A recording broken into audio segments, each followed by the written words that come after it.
성경 말씀 보겠습니다.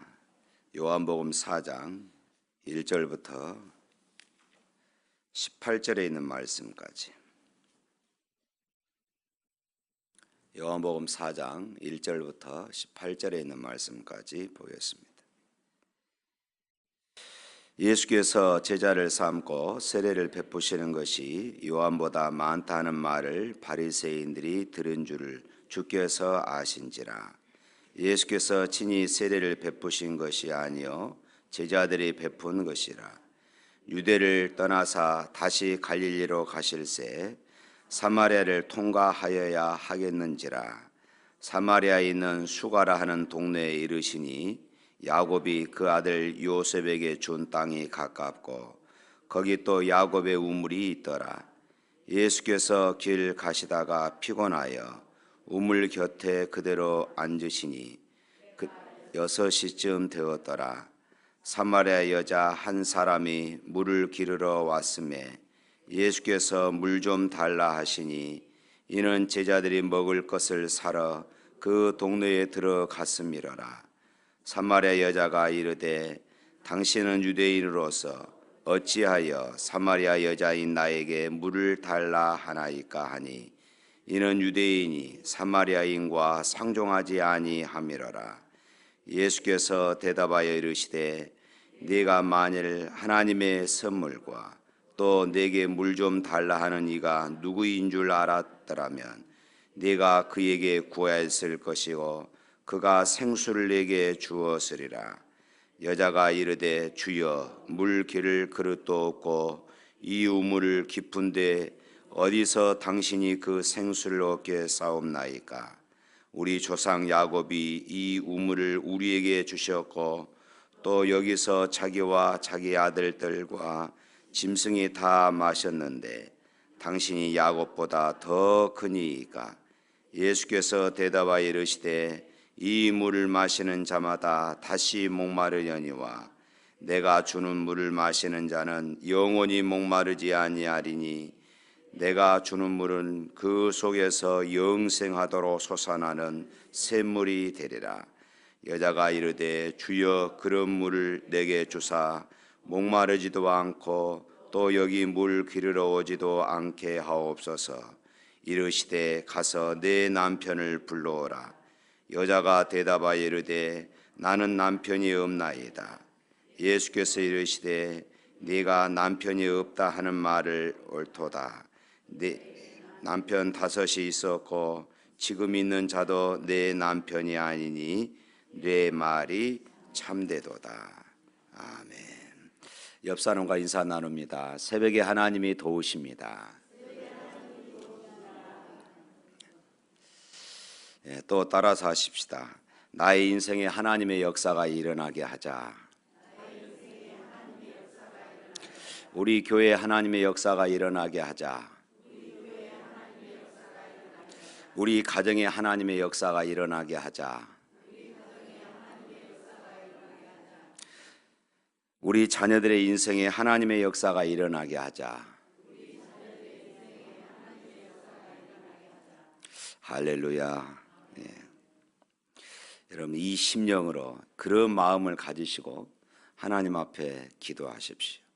내 기도를 통하여 내 인생에, 우리 교회 가운데, 우리 가정에, 그리고 우리 자녀들의 인생 가운데 하나님의 역사가 일어나야 한다 하는 이런 믿음으로 하나님 앞에 부르짖으십시오. 요한복음의 4장에 나타난 여인, 사마리아 여인, 우물가의 여인, 우리가 익히 들었던 그런 말씀입니다. 이 사막에서는 저녁에 선선할 때 보통 사람들이 우물을 기르러 나오게 됩니다. 낮에는 너무 더우니까 바깥 출입을 하지 않고 또 낮에는 너무 더우니까 낮잠을 자기도 합니다. 그런데 어찌된 영문인지 이 여자는 낮에 사람들이 이렇게 출입하지 않는 그런 시간에 물을 기르러 나오게 되어진 것이지요. 그래서 이제 이 우물가에서 예수님을 만나게 되어집니다. 그런데 사실 여기 4절 말씀 보면은 예수님께서 그렇게 말씀을 하셔요. 4절 말씀에 보면 그러죠. 사마리아를 통과하여야 하겠는지라. 내가 사마리아로 통과해야 되겠다. 이렇게 말씀하시죠. 이 말씀에 예수님의 어떤 강력한 의지가 이 말씀 안에 지금 포함되어져 있습니다. 내가 꼭 이 사마리아로 지나가야 되겠다. 아니 그냥 지나가시면 되지. 왜 예수님께서 굳이 이 말씀을 하셨을까? 그것은 예로부터 이 사마리아 지역은 북쪽으로 가는 무역의 통로가 있습니다. 그래서 북쪽에서 외세의 침입이 있으면 항상 사마리아 지역으로 먼저 들어오게 되었고, 그래서 다른 나라들이 침략해 와서 사마리아 땅에 들어왔고, 그래서 침략해서 사마리아 땅을 점령하고 나면은 반드시 이주 정책이 이루어지게 되어집니다. 그래서 요즘 말하면 국제 결혼이 일어나게 되어진 것이지요. 우리가 잘 아는 것처럼 이스라엘은 이 외세의 침략이 참 많았습니다. 그러다 보니까 사마리아 지역은 자연스럽게 정통 유대인이 아니라 피가 섞인 그런 사람들이 되어버렸던 것이지요. 그래서 유대인들이, 이 정통 유대인들이 사마리아 지역에 사는 사람들을 항상 싫어했어요. 너희들은 우리 유대인이 아니다. 같은 이스라엘 땅에 살면서도 정통 우리 유대인이 아니다. 너희들은 유대인의 혈통이 아니야. 그러면서 유대인들이 북쪽 갈릴리로 이렇게 가고자 할 때에는 항상 바로 올라가면 가까운데 이 사마리아 지역에 사는 사람들 어찌나 미워했던지 자기 육신이 힘들어도 좀 더 멀어도 멀리 삥 돌아가게 되어 있었습니다. 그래서 예수님께서 지금 갈릴리 지방으로 가시고자 하시는데 지금 이 사마리아 지역을 내가 통과해야 되겠다. 이 사마리아 지역으로 내가 지나가야 되겠다. 이렇게 말씀하십니다. 제자들이 좀 깜짝 놀랐지요. 우리 유대인들은 그리 지나가지 않는데 여기에는 지금 예수님의 강력한 어떤 의지, 특별히 이 여인을 만나고자 하는 주님의 그 의지를 볼 수 있는 것입니다. 사랑하는 성도 여러분, 그렇습니다. 하나님은 이렇게 하나님이 구원하셔야 할 사람들을 찾으신 것입니다. 하나님께서 은혜 베푸고자 하는 이런 사람들을 찾으십니다. 하나님은 오늘 이 아침에도 이런 사람을 찾고 계십니다. 어쩌면 하나님께서 이런 사람을 찾아서 은혜를 주시려고 이 특세를 열게 하시는지도 모르겠습니다. 여러분, 이런 믿음을 가질 수 있기를 바랍니다. 그리고 이제 예수님께서 우물가에서 한 여인을 만나게 되어지고 이 예수님과 이 여인의 대화가 오고 가게 되어지는 것이죠. 그래서 9절 말씀에 보면은 이 사마리아 여인이 예수님께 그렇게 질문을 하죠. 아니 당신은 유대인인데 그리고 유대인 남자인데 어찌 이 사마리아 땅으로 지나가십니까? 어찌 사마리아 여인과 말을 섞습니까? 서로 상종하지 않는, 서로 같은 이스라엘 백성임에도 불구하고 서로 상종하지 않는 이런 관계가 아닙니까? 이렇게 질문을 하게 되어지지요. 이것이 최초로 이 여인이 예수님을 보면서 느끼는 그런 감정이었습니다. 그 다음 절 보면은 예수님께서 그렇게 대답해요. 10절 말씀 한번 다 같이 읽겠습니다. 시작. 예수께서 대답하여 이르시되 네가 만일 하나님의 선물과 또 내게 물 좀 달라 하는 이가 누구인 줄 알았더라면 네가 그에게 구하였을 것이고 그가 생수를 내게 주었으리라.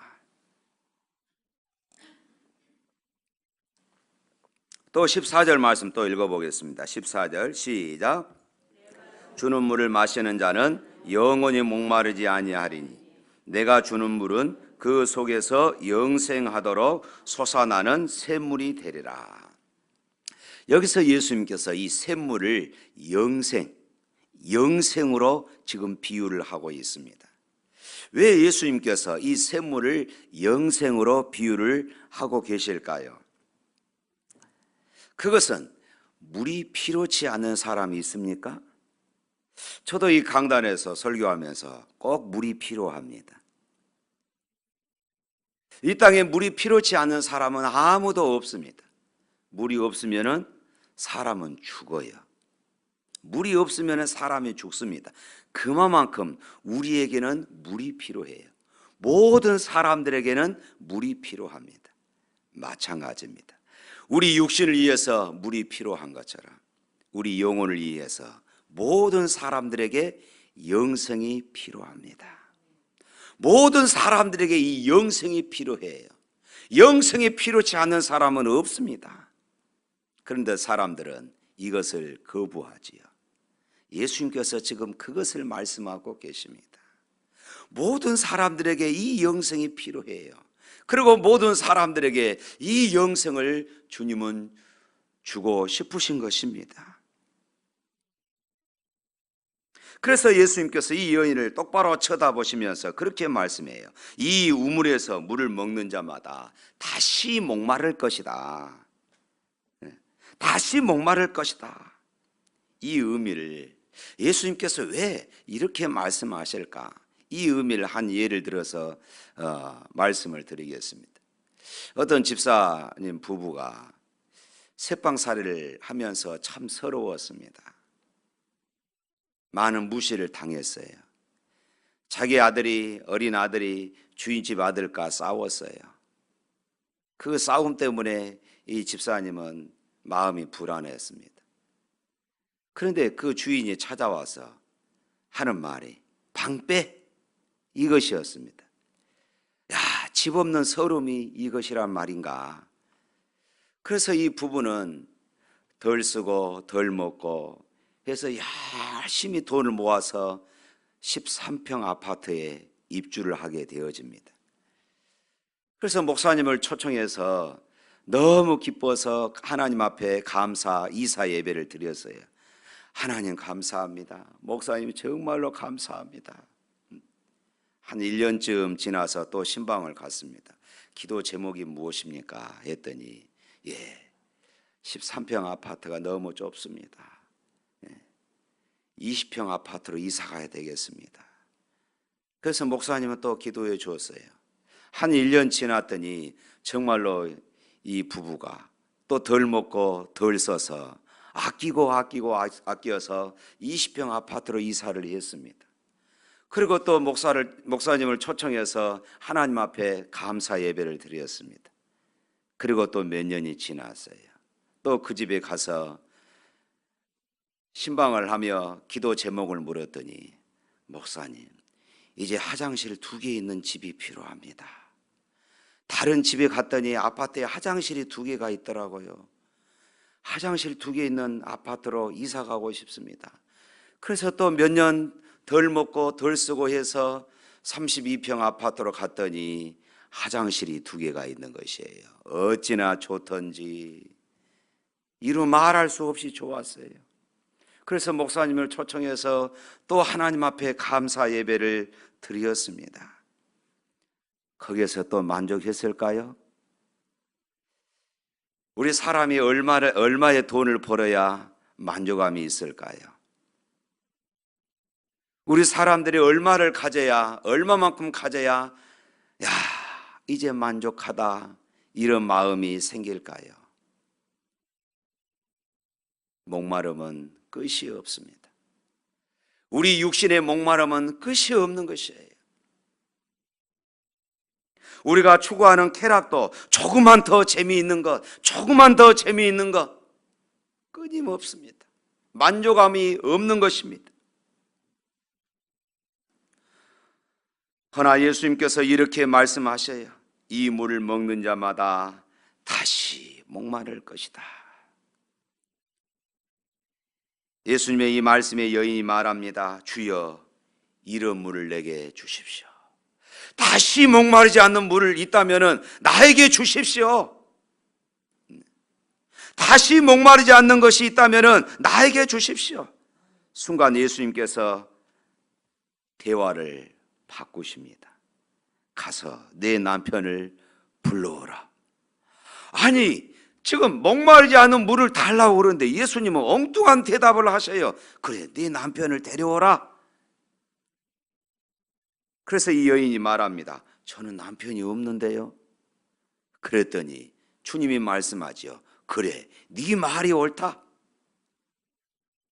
너는 남편을 5명이나 갈아채웠어. 그리고 지금 살고 있는 그 남자도 내 남편이 아니지? 이 여인이 깜짝 놀란 것입니다. 어찌 보면 이것은 이 여인에게 부끄러운 이야기입니다. 감추고 싶은 비밀이었습니다. 이 여인은 이것 때문에 사람들의 눈을 피해서 사실은 이 낮에 사람들의 인적이 뜸한 이 시간을 활용해서 물을 기르러 나왔던 것입니다. 이것이 창피해서 동네 사람들이 이것을 놓고 수근수근거리니까 동네 사람들과 얼굴을 마주치지 않고 싶었던 것입니다. 그런데 이 예수님께서 그것을 지적하신 것이에요. 자기의 아픔이었습니다. 자기의 약점이었습니다. 이것을 주님이 건드리신 것이에요. 그래서 깜짝 놀랐습니다. 그렇습니다. 사랑하는 성도 여러분, 예수님은 하나님이십니다. 예수님은 하나님이시기에 그분은 나의 모든 것을 다 아십니다. 나의 안고 일어섬을 그분은 다 아십니다. 내 과거를 아시고 내가 걸어왔던 인생의 모든 길을 다 아십니다. 그분은 나의 절망도 아시고 나의 비틀거림도 그분은 다 알고 계십니다. 내가 살아왔던 힘겨웠던 버거웠던 인생의 길도 아시고 화려함 속에 감추어져 있던 어두움도 주님은 다 알고 계십니다. 그랬더니 이 여인이 뭐라고 말합니까? 당신은 선지자입니다. 당신은 선지자입니다. 그리고 계속되는 대화 속에서 이 여인의 입술 속에서 예수님에 대한 엄청난 고백을 합니다. 우리 25절 말씀 한번 읽어볼까요? 25절.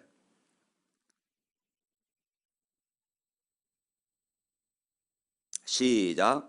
여자가 이르되 메시아 곧 그리스도라 하는 이가 오실 줄을 내가 아노니 그가 오시면 모든 것을 우리에게 알려주시리이다. 이 여인이 깜짝 놀랐어요. 그리고 그리스도가 오시면은 우리에게 모든 것을 알려주실 것입니다. 그랬더니 26절 말씀에 주님이 이렇게 말씀합니다. 예수께서 이르시되 네가 말하는 내가 그라. 그래, 나야. 네가 말하는 그 사람이 바로 나야. 내가 메시아야. 내가 그리스도다. 주님이 이렇게 말씀하셔요. 이 여인이 얼마나 깜짝 놀랐겠습니까? 예수님의 공생의 마지막에 예수님께서 제자들에게 묻습니다. 야, 제자들아, 사람들이 나를 누구라 하든? 그랬더니 많은 대답들이 나왔습니다. 선지자라고 합니다. 엘리야라고 합니다. 훌륭한 분이라고 그렇게 말씀을 합니다. 그때 예수님께서 제자들에게 묻지요. 그러면 너희들은 나를 누구라 여기느냐? 너희들은 나를 누구라 여기느냐? 이때 베드로가 자신 있게 말하죠. 주는 그리스도시요 살아계신 하나님의 아들이십니다. 당신은 주 그리스도십니다. 우리가 기다렸던 메시아이십니다. 우리가 기다려왔던 내 인생의 왕이십니다. 우리가 기다려왔던 내 인생의 교사고 나를 진리 가운데로 인도하시고 나를 붙잡아주고 내 인생의 모든 문제를 해결해 주실 그리스도십니다. 할렐루야. 이때 예수님께서 말씀하십니다. 야, 베드로야, 맞아. 그런데 이것을 너에게 알게 하시는 이는 하나님이시야. 여러분, 누가 그리스도인일까요? 크리스찬. 우리가 그리스도인들을 향하여 흔히 크리스찬 이렇게 말하죠. 그리스도인입니다. 그리스도인들은 예수님을 그리스도로 믿는 사람들입니다. 믿으십니까? 예수님을 그리스도로 믿는 사람, 예수가, 이 말은 예수님이 내 인생의 해답이다. 예수님이 내 인생의 모든 문제의 해답이야. 예수님이 희망이야. 예수님이 구원이야. 예수님이 행복이야. 예수 그리스도가 내 인생의 모든 문제의 열쇠야 라고 고백하는 사람들이 바로 그리스도인인 것입니다. 이 놀라운 발견, 이 놀라운 절정의 고백, 예수가 그리스도다. 이 부딪힘 앞에 이 사마리아 여자가 어떻게 반응했습니까? 두 가지 반응이 일어났어요. 28절 말씀 또 읽어봅니다. 28절 말씀 다 같이 읽겠습니다. 시작.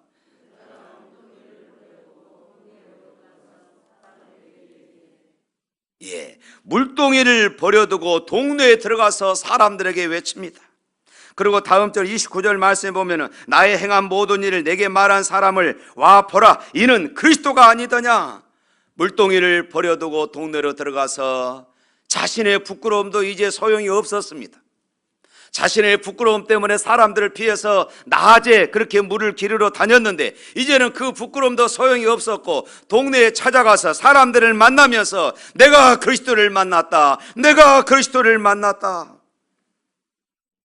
무슨 말입니까? 이 여인은 더 이상 목마르지 않았던 것입니다. 할렐루야. 더 이상 목마르지 않았어요. 물을 기를 생각을 잃어버렸습니다. 사랑하는 성도 여러분, 우리는 끊임없이 목말라 합니다. 재물에 목말라 하고, 성공에 목말라 하고, 쾌락에 목말라 합니다. 권력에 목말라 합니다. 행복에 목말라 합니다. 삶의 의미에 목말라 하는 것이 우리 인생입니다. 예수님은 얼마 후에 십자가에 못 박히십니다.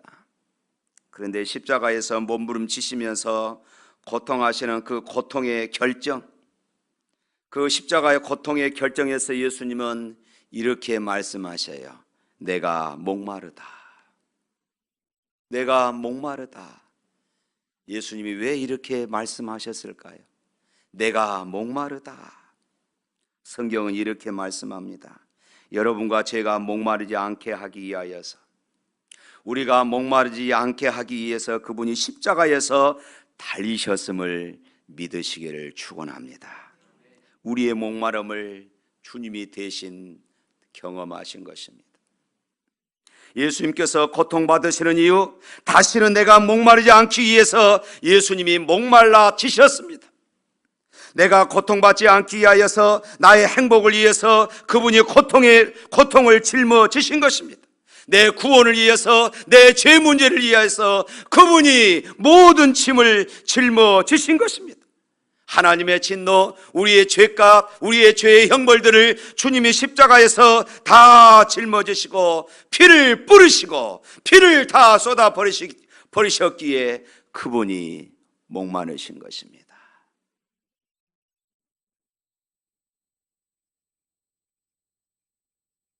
그리고 주님이 말씀하십니다. 내게로 오라. 내가 너희 고통을 다 알아. 너의 눈물을 다 안다. 너의 좌절을 다 알아. 너의 목마름도 내가 다 알고 있지. 내가 생수를 주겠다.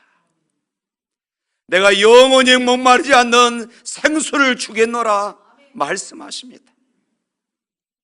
인생의 문제 다 가지고 오라고 말씀하십니다. 내가 용서해 주겠다. 내가 영생을 주겠다. 할렐루야. 이 여자는 동네로 들어갔습니다. 목마름이 해결되었기 때문입니다. 여인은 너무 행복했어요.